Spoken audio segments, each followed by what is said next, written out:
Missed the right entry or the exit again? Stay till the end to learn more about VWAP. VWAP stands for Volume Weighted Average Price. It's a trading indicator that shows the average price of a stock after considering the volume. Unlike simple average, it factors both the price and the volume. Let's learn how to use it more effectively. Spot market trends. VWAP helps you understand whether the stock is trading at a fair price. If the stock price is above VWAP, it indicates a buying pressure, that is bullish trend. If the stock price is below VWAP, it indicates a selling pressure, that is bearish trend. Entry and exit point. Want to know when to buy or sell? For long positions, look for the price to cross above the VWAP and confirm an uptrend. For short positions, look for the price to cross below the VWAP.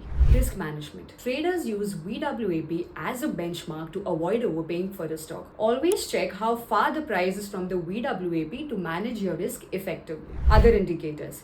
VWAP works better when combined with other tools like RSI and moving averages to strengthen your strategy. Remember, no single indicator should drive your entire trading decision. For more trading insights, keep following Yes Securities Choice of the Wise.